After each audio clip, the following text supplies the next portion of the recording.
Hola, buenos días. Muchas gracias a quienes ya se están conectando. Voy a dar unos minutitos más a ver si se conectan más personas y damos inicio al seminario.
Bueno, ya veo que se han conectado unos pocos más.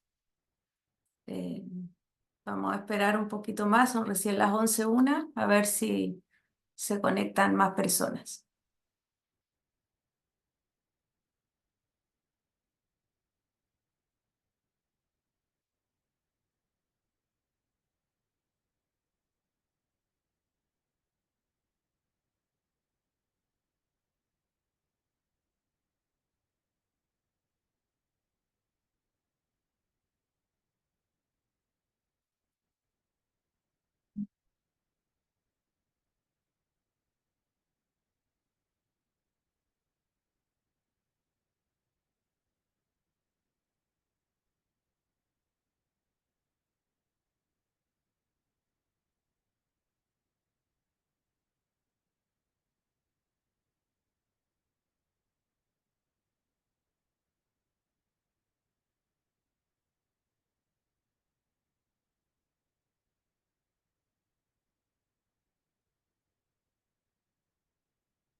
Ok, vamos a dar inicio a este webinar. Primero agradezco a todos los que están conectados por su interés. Bueno, la idea de este seminario es poder conversar un poco de lo que es instalarse en Estados Unidos para las empresas de tecnología, los beneficios que pueda traer y las condiciones de mercado que permiten que esto sea un proceso bastante fácil, amigable. Ok, voy a compartir la presentación para que podamos partir desde ahí. Si tienen alguna pregunta, me la pueden hacer mientras yo hablo. Si no la veo, la voy a repasar al final, pero siéntanse libres de poder escribir sus preguntas para después responderlas con detención. compartir la pantalla.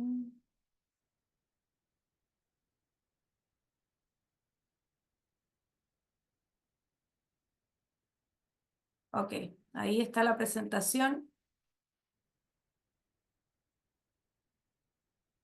Me imagino que se ve. Si no se ve, si alguien me puede indicar lo contrario para poder ver qué pasa. Pero creo que ahí se está compartiendo bien. Bueno, este seminario, como lo quisimos llamar, son beneficios para instalarse en Estados Unidos para empresas de tecnología, ¿ya? Y vamos a empezar hablando un poco a modo muy general, porque yo creo que ustedes saben más que yo sobre este mercado, pero todas las estadísticas apuntan que hoy día uno de los mercados de mayor volumen en los Estados Unidos. Con solo esta cifra podemos imaginar el tamaño de este mercado, son 461 miles de millones de dólares que está valorizado y se espera una proyección al 2029 cercana a los 630 miles de millones de dólares. Esto significa que va a tener un crecimiento anual cercano al 7%, lo cual es una señal de la importancia que tiene esta industria, ¿ya? Uno de los principales factores que está influyendo en este crecimiento, sin duda, es la inteligencia artificial. La inteligencia artificial llegó para quedarse, está creciendo a pasos agigantados, por lo que obviamente genera un impacto económico importante, ¿ya? Y está impulsando mucho el crecimiento y la productividad del país. Se habla que todo lo que es la tecnología aporta 4,4 billones de dólares anuales a la economía mundial. Por lo tanto, sí o sí, es una de las industrias que hoy día está tomando la atención principalmente de inversionistas y de, por supuesto, emprendedores, ¿ya? Las tendencias son automatizar sin duda la actividad, la actividad que se desarrolla en los distintos ámbitos, viene a automatizarla, ¿ya? Además, se están generando muchos hitos legislativos en torno a esto. ¿Qué quiere decir esto? Que el gobierno local está desarrollando leyes que apunten al desarrollo de esta industria para poder alcanzar este crecimiento proyectado. Y obviamente porque Estados Unidos siempre ha tenido un espíritu muy emprendedor. Por lo tanto, todos estos factores permiten hacer esta proyección de la industria en el largo plazo. Deme un segundo que voy a mover la barra acá. Ok. Las tendencias de mercado son las siguientes. A ver, el COVID-19 claramente marca un antes y un después, todo lo que tiene que ver con tecnología, sobre todo marcado por las inversiones que se hicieron en comercio electrónico. Localmente se habla de que antes de la pandemia la industria de tecnología era una cosa y hoy día sin duda es otra, ¿ya? El COVID-19 llegó a dar soluciones que las personas ni siquiera veían factibles de que pudieran existir, y las personas tampoco estaban abiertas a poder tomar estas soluciones, y sin duda la pandemia vino a cambiar eso. Por lo tanto fue un empuje importante para todo lo que es el desarrollo tecnológico, ¿ya? Esto ha hecho que los requisitos de transformación digital sean muy cambiantes, hay que estar muy atento a esto. O sea, todos los años la transformación digital presenta cambios importantes, ya esto dado por las inversiones, por la cantidad de emprendimientos que hay, por la cantidad de innovaciones, y esto también son elementos que van marcando una tendencia importante. El trabajo híbrido, por supuesto, llegó también para quedarse. Antes era impensado que una compañía, por ejemplo, de contabilidad tuviera toda su gente afuera. Hoy día es algo que aquí se ve muy normal, compañías que son grandes, no pequeñas, y que bajaron significativamente sus costos y empezaron a trabajar de manera híbrida, ¿ya? También se empezó a ver muchas asociaciones, bueno, esto viene de antes, pero ahora en mayor escala, las empresas de escala media se asociaron con tecnología de presencia global, ¿ya? Lo cual también es un impulso importante a la industria, y la externalización de la fuerza laboral extranjera. O sea, cada vez es mayor tendencia que las empresas locales en Estados Unidos se den cuenta que contratar servicios de tecnología afuera es mucho más conveniente para el presupuesto de cada una de estas compañías, ¿ya? ¿Cuáles son los nichos claves, las industrias claves dentro de este mercado? Sí, de todas maneras, la informática en la nube, ¿ya? Los fintech, la salud y la ciberseguridad. ¿Ok? La salud dada principalmente por el tema del COVID-19. Antes las personas era impensado visitar un doctor de manera virtual, y hoy día es casi la prioridad, y después se ve si es factible lo presencial. Entonces, claramente hay un impacto muy importante en estos cuatro nichos de mercado. ¿Ya? Ahí. Ok, ¿por qué nosotros hablamos o este webinar lo quisimos enfocar en que la empresa de tecnología se instale en este mercado? Producto de todos los factores anteriores, ya Estados Unidos cada vez se marca como un centro mundial de innovación tecnológica. Existe un desarrollo del venture capital importantísimo. Hay puntos y ciudades y estados donde este tema es casi parte del desarrollo económico del estado. Hay mucho inversionista interesado en proyectos que tengan que ver con tecnología, ¿ya?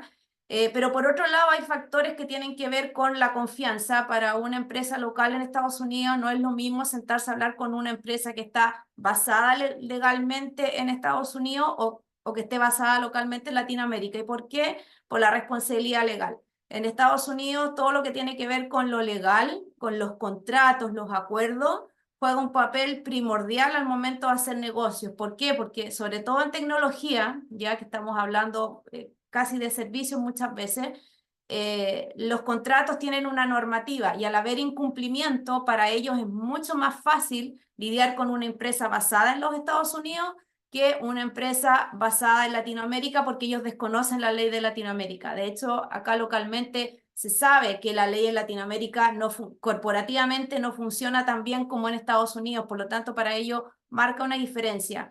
Muchos clientes que nosotros tenemos deciden instalarse en Estados Unidos porque el proveedor local que tienen en Chile y que ahora está en Estados Unidos le dijeron, ok, yo también quiero contar con tu servicio en Estados Unidos, pero necesito que constituyas una empresa en Estados Unidos para poder emitir los pagos.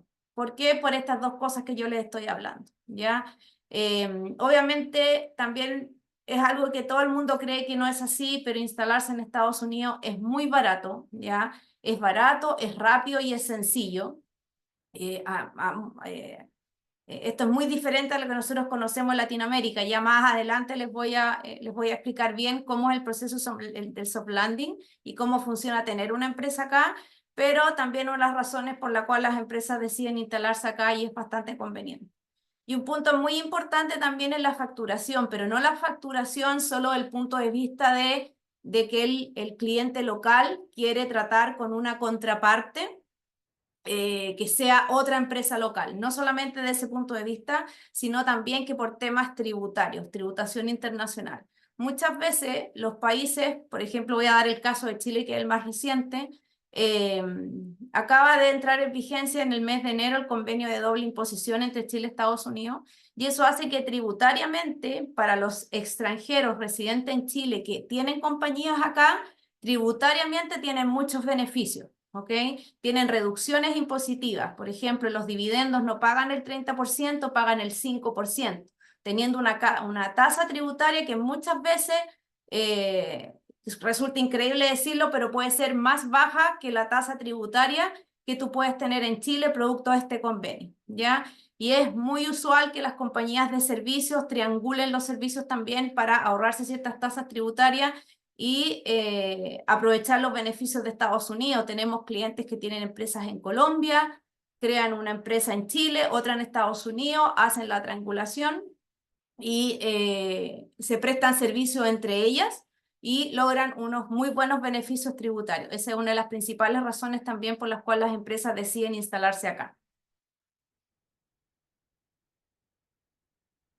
Aquí les quise poner un mapa de lo que es la ciudad de los top tech city en the USA.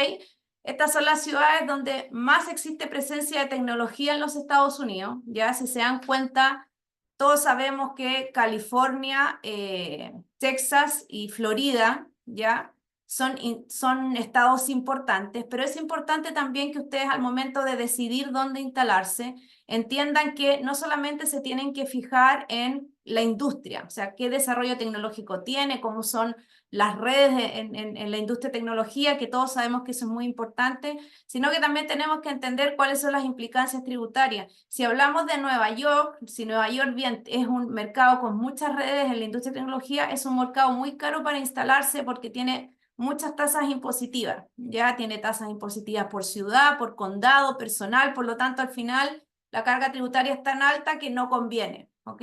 Si bien hablamos de otras ciudades, de otros estados también pequeñitos por acá, el network que tú puedes hacer en los estados como California, Texas o Florida es incomparable, ¿ok? Acá me gustaría, yo después de este seminario les voy a mandar esta presentación y les voy a adjuntar un link donde hay información sobre las razones que justifican cada uno de los estados como el top 10, el top 25 en tecnología en Estados Unidos. Y se dan cuenta que se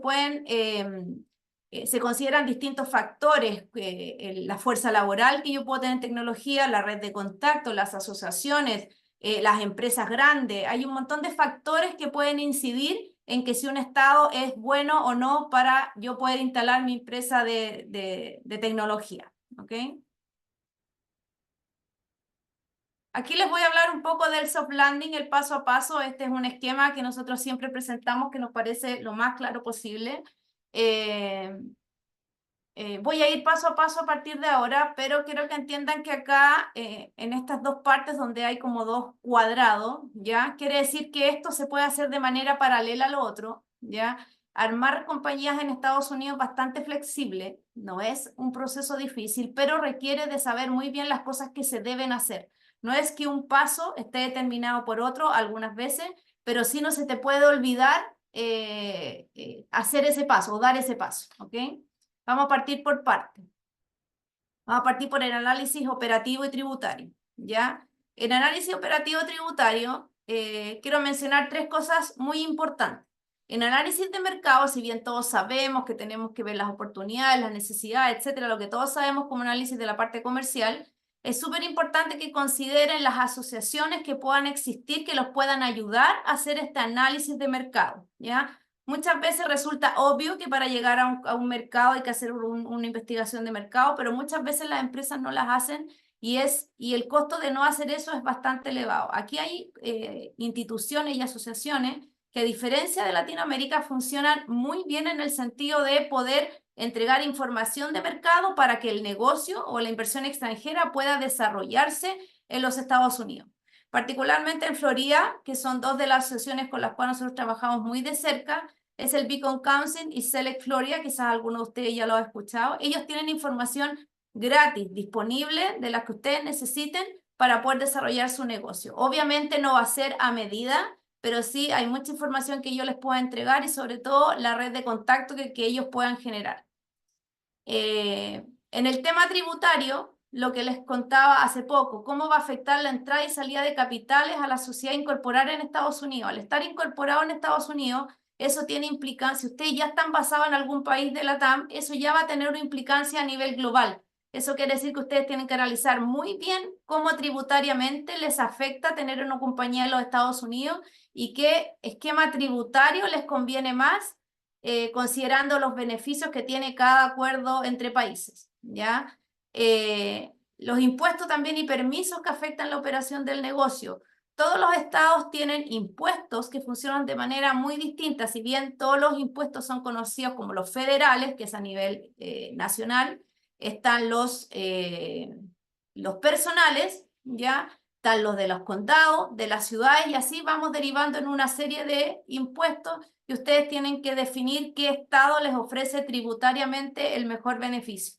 Ya, en este sentido, quiero dejar en claro que el estado de Delaware, que es un estado que muchas de las empresas de su industria buscan con mucho interés, ese estado tiene los mismos beneficios, por ejemplo, tributarios que puede tener Florida, pero Delaware está sonando mucho porque los venture capital, al momento de hacer de ejecutar el financiamiento, ellos prefieren y muchas veces exigen que la compañía esté incorporada en los estados, en el estado de Delaware, porque el estado de Delaware tiene una ley corporativa muy flexible, lo que les hablaba al principio de por qué instalarse acá, porque muchas veces la contraparte necesita una ley corporativa que pueda operar al momento de tener algún conflicto en el negocio.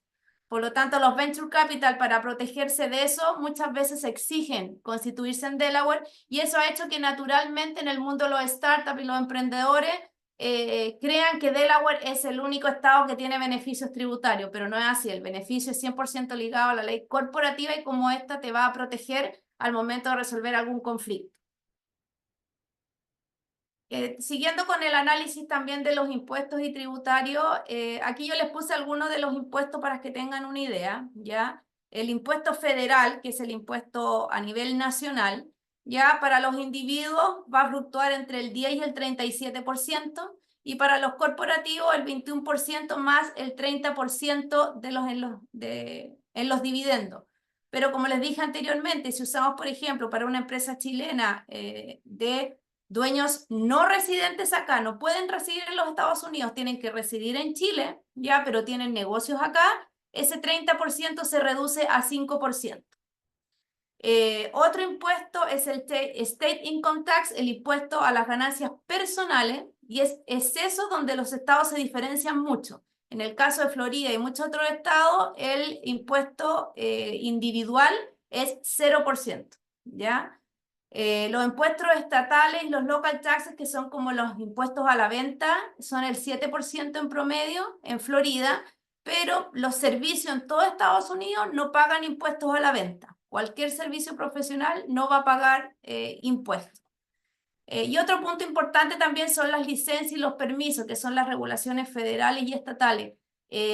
A diferencia de algunos países en Latinoamérica que está todo muy establecido de cuáles son los permisos que necesitan, acá funciona de una manera bien diferente. Acá uno incorpora un negocio y uno tiene que ser responsable de saber cuáles son los impuestos o las licencias que uno va a necesitar para operar. Y uno cómo lo hace teniendo una relación con, en el caso de Florida, voy a dar el ejemplo de ellos.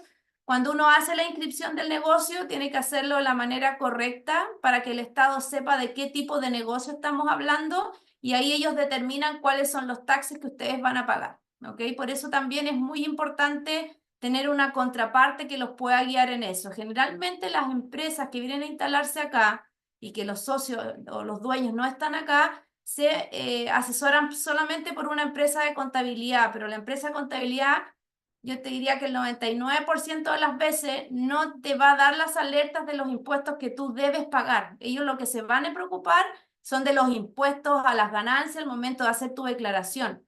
Pero si existen impuestos a la venta, no sé, al condado, a la ciudad, son impuestos que tú eres responsable por pagar. Por eso también es muy importante que tengas un muy buen asesor en esa línea y que si buscas una empresa de contabilidad, esta tenga la rama de poder asesorarte en ese sentido. Ok, aquí en los que les mencioné hace poco, los convenios de doble imposición son súper importantes. Ya en Sudamérica el único país que tiene convenio de doble imposición con Estados Unidos es Chile, ya, y en Norteamérica son México y Canadá.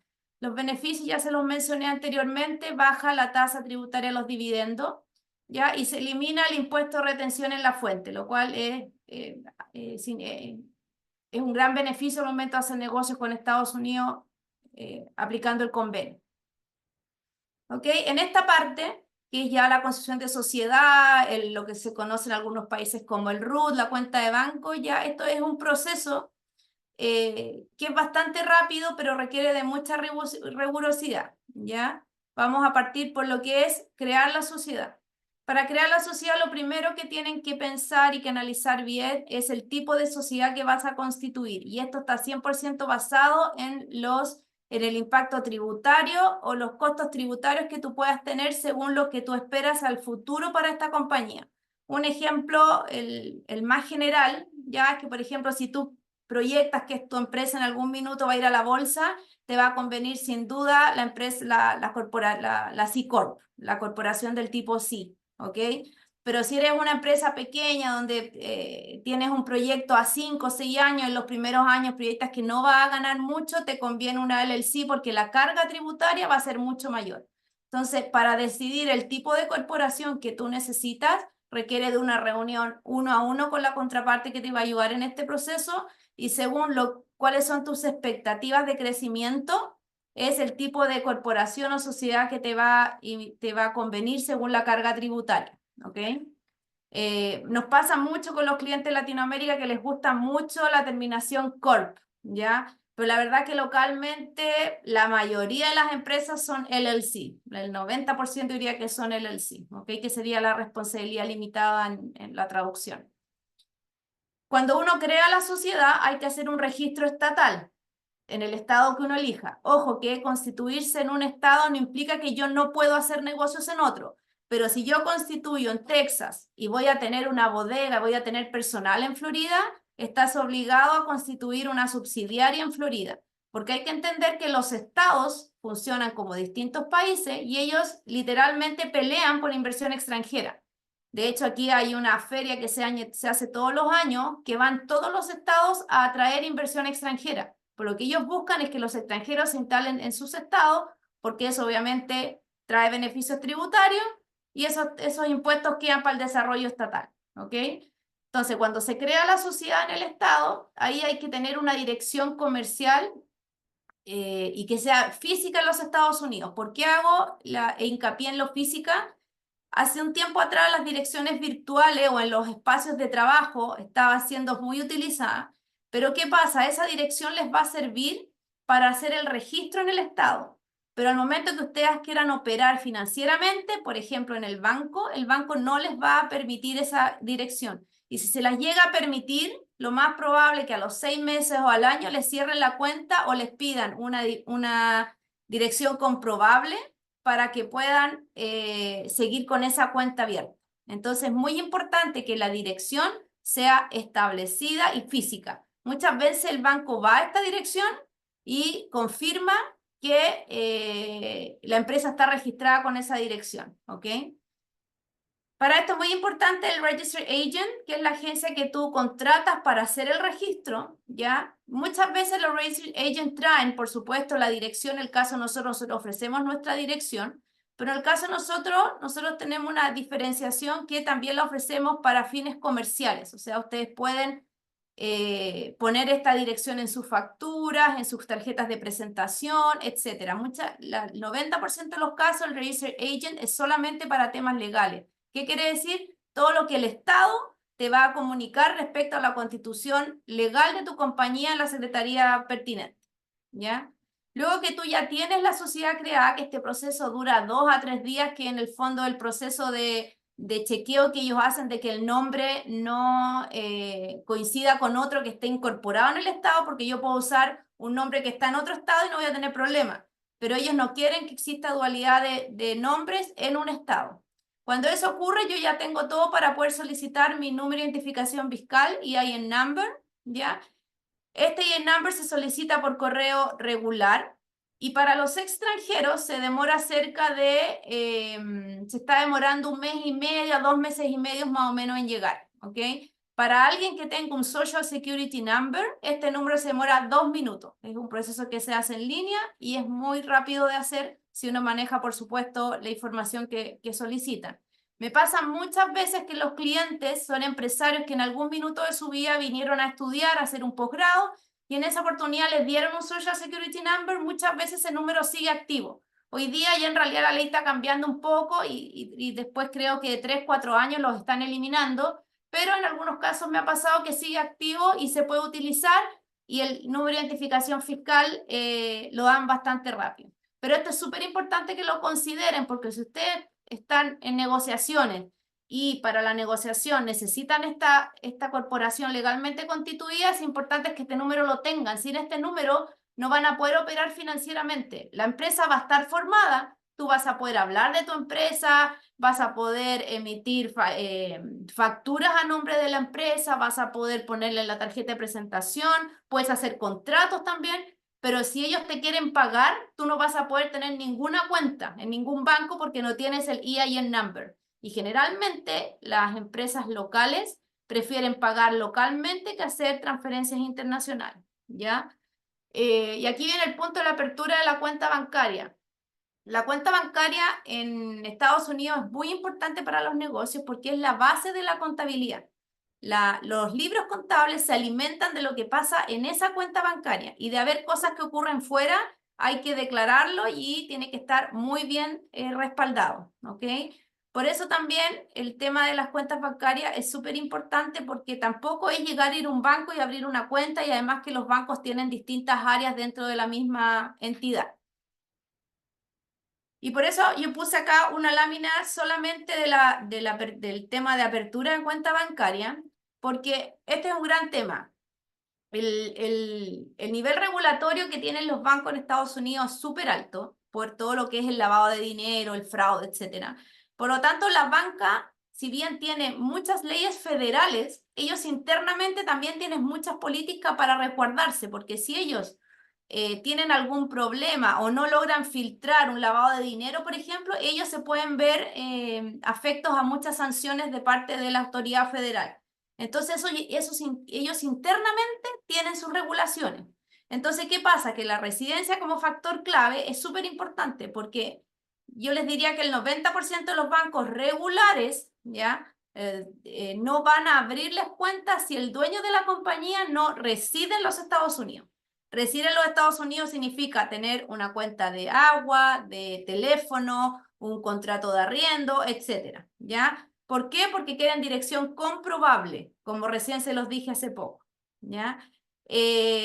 Por eso también juega un papel importante para que ustedes entiendan que existe la banca internacional dentro de los bancos y la banca regular de negocios. Muchas veces los empresarios me dicen, no, si yo puedo abrir sin problema una cuenta a distancia. Claro, pero lo más probable es que lo hizo en la banca internacional. La banca internacional está hecha para empresarios que vienen del exterior a hacer negocios acá, pero tiene dos desventajas. Una, que abrir la cuenta es un tremendo papeleo, son 2 a 3 meses de enviar documentación, y después no tiene todas las mismas herramientas que la banca regular para operar y los costos son más altos, ¿ok? Te exigen, no sé, muchas veces $50.000 detenidos ahí todo el mes porque si no te cobran o te pueden cerrar la cuenta, ¿ok? Los montos que hablamos ahí son más altos. Entonces nosotros siempre recomendamos ir a la banca regular de negocio. La desventaja que tiene la banca regular es que como opera en el comercio regular de la banca, en los primeros meses si hay movimientos muy extraños de fondo, por ejemplo, no sé, que reciban $500.000 y a los 2 días saquen $490.000, lo más probable es que el banco congela la cuenta y quiera hablar con el titular para poder confirmar para qué se están usando esos fondos. ¿Ok? Eso es muy importante entender la diferencia entre estas dos bancos. Nosotros en particular, dentro del proceso de constitución de sociedad, ofrecemos ayuda en este proceso para que ustedes puedan tener una cuenta regular de negocio. Si optan por la otra, que nos pasa muchas veces que prefieren hacerlo, ¿ya? También incluimos un asesoramiento en ese sentido, ¿ok? Muchas veces los acompañamos al banco, nosotros ya tenemos, por supuesto, ejecutivos que trabajamos con ellos y ya entendemos bien cuáles son los pros y los contras de las cuentas y siempre nos ayudan a abrirlas sin problema. El último punto que quise incluir acá, el tío Sam, que no sé si muchos de ustedes lo han escuchado, pero es el Servicio de Impuestos Internos Local, el IRS. Aquí la gente le tiene muchísimo respeto al Servicio de Impuestos Internos. Más que tener leyes escritas, ellos tienen muchos criterios generales y ellos apelan a que el empresario, el dueño de negocio, ocupe su criterio para ocupar su negocio. ¿Qué quiere decir esto? Que si tú haces un gasto personal y lo pones en tu negocio, no va a venir el IRS a fiscalizarte para decirte que que lo hiciste mal o que no corresponde, sino que tú pones el gasto, ¿ya? Y si en algún momento te toca auditoría de parte del IRS, cuya probabilidad es bastante baja, si tú no puedes demostrar eso, te puedes ver visto en un problema. ¿Ok? Pero el criterio es base. Por lo tanto, nuevamente, como todo es cosa de criterio en este país, es muy importante que estén bien asesorados, con alguien que constantemente les esté asesorando en los pasos que están dando. Porque como el control no es constante, sino que todo es en base a criterio, muchas veces tú puedes cometer un error en el año 1 y te das cuenta en el año 6 y las multas vienen en el año 10. ¿Ok? Entonces es súper importante entender bien cómo funcionan las cosas acá, ¿ya? La gestión operativa, ya constituimos la sociedad, tenemos nuestro número tributario con nuestra dirección y nuestra cuenta de banco, ¿ya? Y ahora ya tenemos que empezar a operar el negocio. Vuelvo y repito el tema del criterio. Acá para operar tienes que tener criterio, no tienes que saberte la ley. Por eso es súper importante contar con asesoría local. La contabilidad funciona bastante distinto. A ver, déjenme ver si eso lo incluye acá. No, voy a hablar de cómo opera la contabilidad porque es bastante especial. Si bien la contabilidad, los conceptos son universales, aquí la contabilidad se alimenta de la cuenta bancaria, ¿ok? Y cada movimiento va a ser parte de tu asiento contable. Y eso va a alimentar tu declaración anual de impuestos. Aquí existen dos contrapartes que son importantes para que su contabilidad esté al día. Los que te ven esos asientos contables y los que te hacen la declaración. Muchas veces los empresarios vienen y dicen, no, yo ya tengo mi empresa de contabilidad. ¿Pero qué te hace esa empresa de contabilidad? ¿Te hace la declaración o te ve los movimientos día a día? Son preguntas que se tienen que hacer, porque si los movimientos día a día son pocos, estamos hablando de 10 movimientos al año, obviamente el que te prepara la declaración no va a tener problema en entender esos movimientos. Pues si estás hablando de una compañía que tiene muchos movimientos, el que te prepara la declaración necesita analizar esos números que pasaron durante el año para poder ejecutar la contabilidad. Entonces, también en este sentido tienen que entender que hay dos contrapartes. Una puede hacer todas las dos cosas, pero cuando se enfrenten, digamos, cuando quieran contratar a la persona que les va a ver esto, es muy importante que entiendan qué es lo que ellos van a hacer con el movimiento que tiene la compañía. Les voy a hablar de la nómina de personal. Ya estamos operando, el negocio crece y necesitamos contratar personal. La ley laboral en Estados Unidos es muy flexible. Disculpen. Es muy flexible, a diferencia de los países de Latinoamérica, está muy poco regulada, muy poco regulada. Yo diría que lo único son estos 4 puntos que se tienen que preocupar. Las regulaciones son federales y estatales, quiere decir que federalmente hay una ley, pero estatalmente también se van a diferenciar. Yo les diría que el único estado que tiene muchas leyes estatales es California, ¿ya? Es un estado muy proteccionista con el trabajador, ¿ya? No tanto como en Latinoamérica, pero mucho más que Florida, por ejemplo, ¿ya?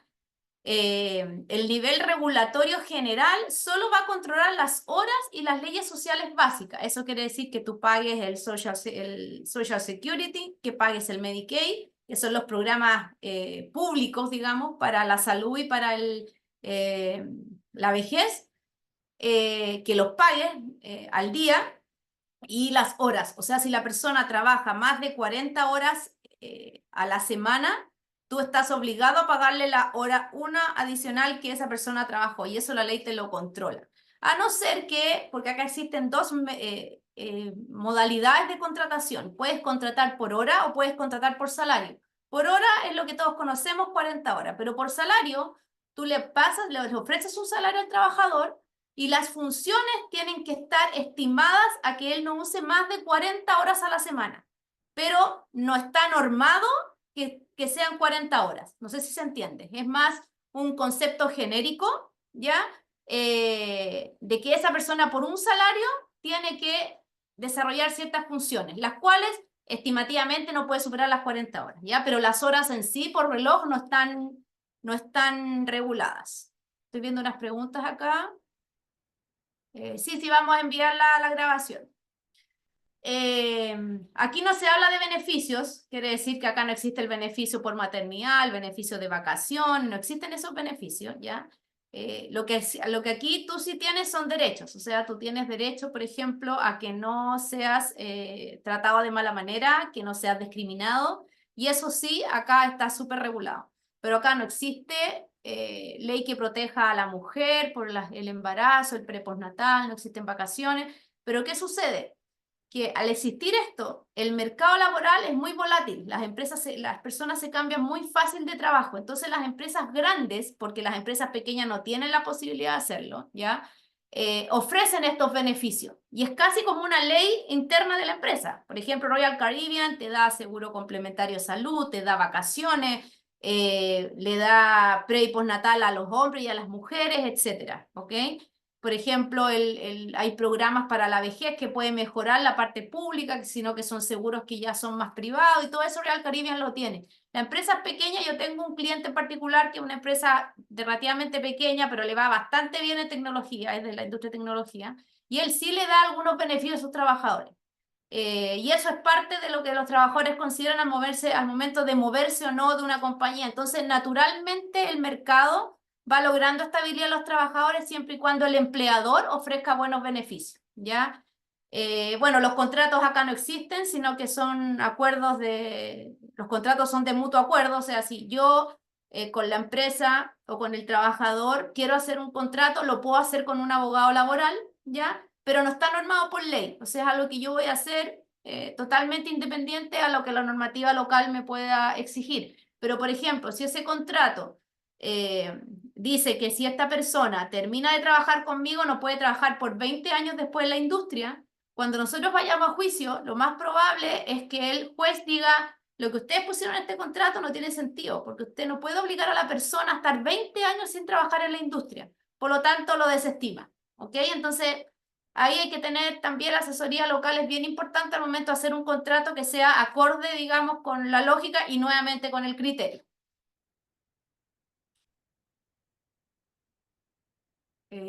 Voy a seguir acá. Y ya llegando a la parte que nos preguntan mucho, ya la empresa se constituyó, está operando, tenemos personal y ya alguno de los dueños o alguno de los colaboradores importantes de los dueños se quiere venir a Estados Unidos y acá es muy importante el visado. ¿Cómo me voy a venir a vivir yo a los Estados Unidos? ¿Ya? Hay que entender que el visado, las visas se otorgan por lo ejecutado y no por lo proyectado. Es decir, yo no le voy a decir a Estados Unidos, ¿sabe qué? Yo proyecto un negocio de miles de millones de dólares. No, sino que yo le voy a decir, yo tengo un negocio que ha tenido un movimiento importante, obviamente proyecto mejores cosas y yo necesito un visado para eso. Entonces, ¿cuáles son las alternativas que uno tiene? Uno es tener una visa de trabajo, ¿ok? Y si uno tiene una visa de trabajo, puedo tener o no puedo tener la oferta laboral. Si la tengo es muy fácil porque está la visa H1, la H1B o la H1B1 que aplica solamente para chilenos, ¿ok? Que es una visa de trabajo. Está la visa L1 que es para managers de empresas que ya tienen filiales en Chile, por ejemplo, o en algún país de Latinoamérica. No Latinoamérica, en cualquier parte del mundo. Si yo traigo una empresa que tiene muy importante presencia en España y la traigo para acá y traigo a uno de mis directores a manejarla, ese director puede tener una LL1. ¿Cuál es la diferencia? Que la L1 te exige contratar 10 personas el primer año y hay muchas exigencias en términos a tamaño del negocio para que te la puedan dar. Es una visa mucho más larga, tiene mucho más beneficios, pero obviamente eso implica que tu negocio tiene que estar más desarrollado. La visa H1B o H1B1 es una visa de trabajo, hay que presentar la oferta laboral, ¿ya? Y te dan el permiso para trabajar 18 meses y se va renovando. ¿Ya? En el caso del H1B1, porque el H1B dura 3 años. Y la diferencia entre la H1B y la H1B1 es que la H1B son cupos que existen en el año donde postulan todos los países menos Chile y Singapur, y esos cupos generalmente están colapsados todos los años. Entonces tú postulas en octubre y si no alcanzaste el cupo tienes que volver al otro año a postular. La H1B1 para chilenos y singapurenses generalmente los cupos sobran, en todos estos años que está vigente, nunca se han utilizado todos. Si no existe oferta de trabajo para los empresarios que no hacen negocios acá, está la posibilidad de una visa inversionista, que son las visas E. La visa E te dice, ven a invertir al mercado cerca de $150,000 y yo te doy una visa para que tú puedas venirte a vivir acá con tu familia, ¿ok?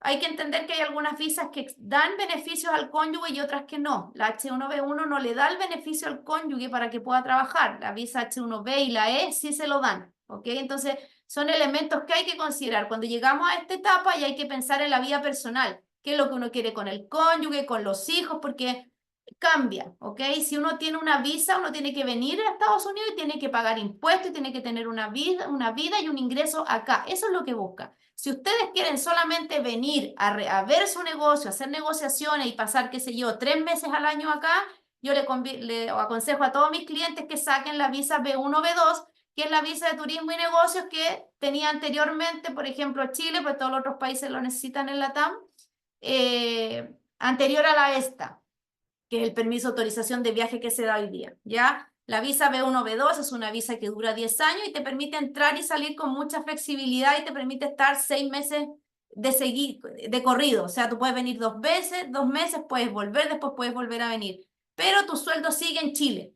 Y todos los gastos que implique venir para acá, tú los puedes pasar por el negocio, eso no hay ningún problema, ¿ok? Entonces hay que entender que las visas tienen implicancias para la familia y en lo personal que son importantes al momento de decidir cuál o si realmente voy a pedir una visa. Está la visa también de talento, que son para empresarios, por ejemplo, si ustedes han tenido mucha relación con alguna entidad, por ejemplo, con el Beacon Council, que se lo mencioné hace poco, y el Beacon Council puede avalar que ustedes son una persona que va a traer un gran desarrollo a la economía local. Ellos pueden avalarte, pueden ser como un sponsor para poder pedirte esta visa de talento para que tú vengas a desarrollar un negocio acá, ¿ok?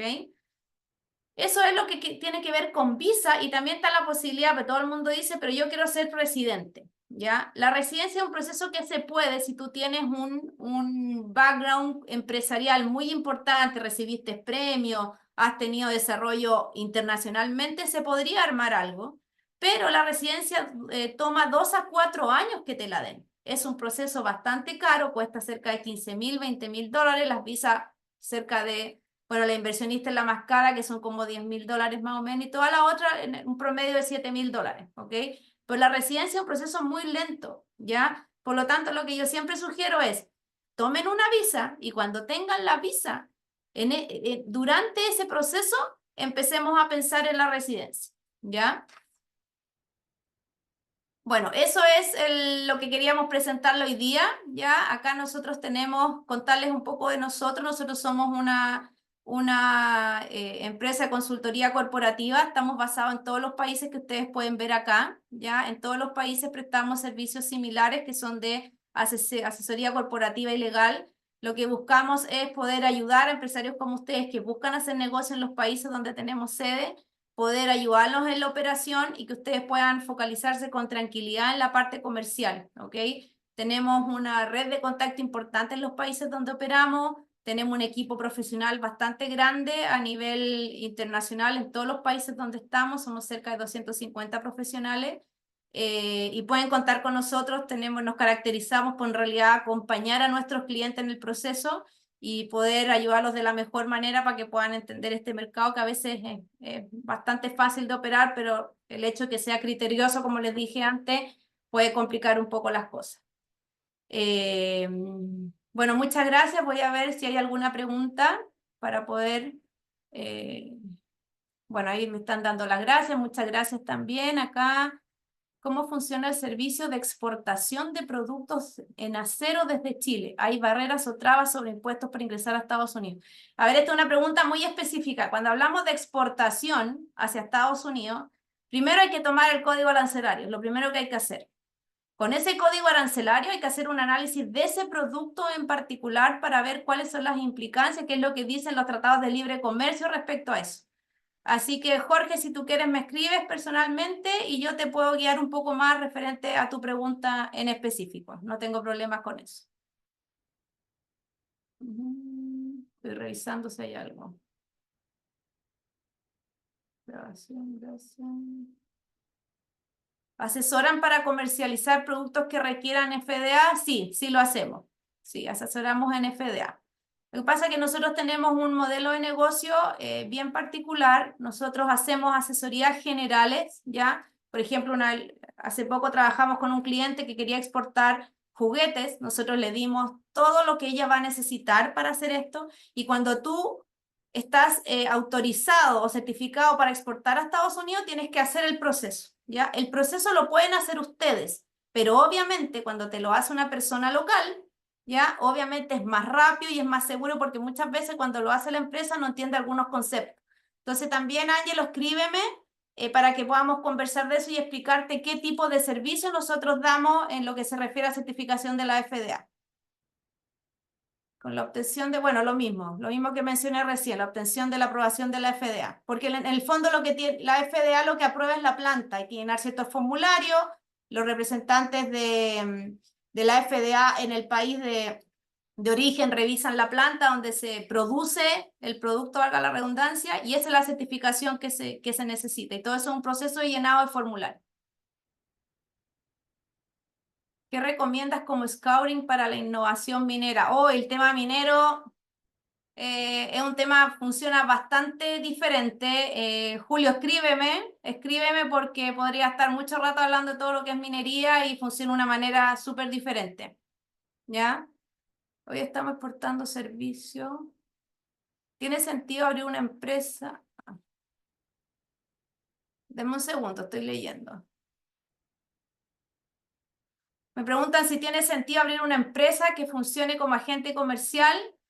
Yo te diría que sí, si es que tus clientes, si estás en el proceso de búsqueda de nuevos clientes, yo te diría que sí, porque te va a dar otra presencia, no solamente porque eres una empresa local, sino porque habla de una persona. Aquí el americano juzga mucho por lo que ve que la persona hace. Para él es muy distinto que un empresario venga y ofrezca algo a que un empresario venga, se constituyó acá y se preocupó de hacer todo un proceso de constituirse legalmente para sentarse a hacer negocios, ¿ok? Entonces yo te diría, legalmente no es necesario, porque muchas veces me pasa que los clientes ya tienen una relación de confianza con la contraparte y ahí quizás no es necesario, ¿ok? Como muchas veces lo es porque la misma contraparte de confianza le exige que tenga una empresa local. Pero al momento de negociar, como agente comercial, te va a servir. En algún minuto tú vas a necesitar un vendedor local, que no es lo mismo traer a un colombiano, un peruano, un chileno a vender acá, que alguien local venda aquí. No es lo mismo. Los resultados son demasiado grandes. Y en ese sentido también vas a necesitar la empresa. Para que entiendan, tener una empresa en Estados Unidos, el costo de mantenerla cuesta 150 anual y la contabilidad que rondea los $1000 anuales, por decirle al Estado que en el fondo tuve muy poco movimiento, o sea, a Estados Unidos. Al IRS yo le digo, esta es mi declaración, yo no moví mucho dinero y esta es mi declaración. Entonces, eso más o menos te cuesta anualmente mantener la compañía. Voy a leer una pregunta.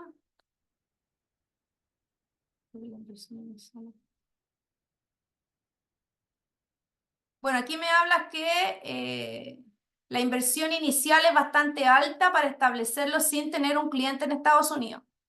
Si aquí tú me estás hablando que instalarse en Estados Unidos es caro, no, lo acabo de decir, no lo es. No es un mercado caro para instalarse. O sea, si tú me dices a mí, el costo de instalarte en Estados Unidos el primer año son $1500 y el segundo año 1200 hacia adelante, si es que la empresa no tiene movimiento, porque el costo de tener la compañía lo va a determinar la contabilidad. Si tú empiezas a mover mucho el negocio, te va a costar eso más o menos anualmente. Además, mantener la dirección y eso. Yo te diría que 1500 anual a partir del primer año es el costo que tú tendrías que asumir, ¿ok?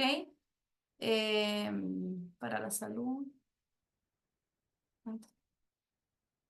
Siempre, aquí me preguntan, ¿sería bueno establecer una estrategia inicial de canales antes de establecerlo en el mercado? Sin duda.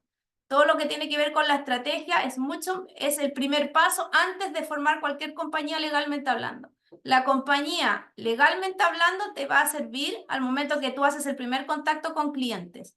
Y la estrategia tiene que estar antes de eso, mucho antes de eso. ¿Ya? Así que yo te sugiero que te focalices en eso y después pienses en abrir una compañía en Estados Unidos.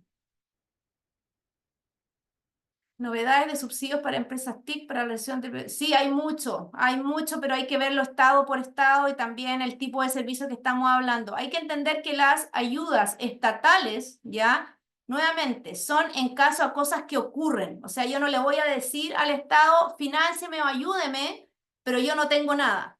Lo que sí puedo hacer es decirle, mire, este es mi proyecto, y ojo, que los estados lo que quieren es que tú impulses la economía, contrates gente y hagas todo lo que tiene que ver con impulsar la economía. Es decir, te pueden dar una garantía, un grant que se llama acá, que como una ayuda federal, pero tú te vas a comprometer, por ejemplo, a generar 10 empleos por año.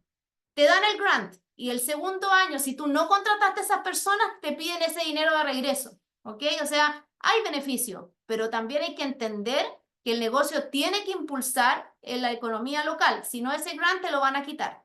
¿Ya? Pero hay que verlo estado por estado. No es algo a nivel nacional, es federal, perdón, es absolutamente estatal. Bueno, creo que respondimos todas las preguntas. Yo les agradezco a todos por su tiempo. Como les dije, yo personalmente les voy a mandar un email de seguimiento, ahí van a tener mi contacto. Cualquier cosa me escriben. si quieren una reunión uno a uno para hablar específicamente de su compañía, no tengo ningún problema con hacerlo. Es parte de lo que nosotros ofrecemos a las personas que se inscriben en nuestros webinars, ¿ya? Así que ahí van a tener mi contacto. Eh, Aquí me preguntan si hay que partir con un mínimo. No, eso no lo mencioné. En Estados Unidos, para constituir sociedades no necesitas inversión inicial. Eso es importante que lo sepan. Puede ser cero. ¿Ya? Le doy las gracias y bueno, que tengan un muy buen día.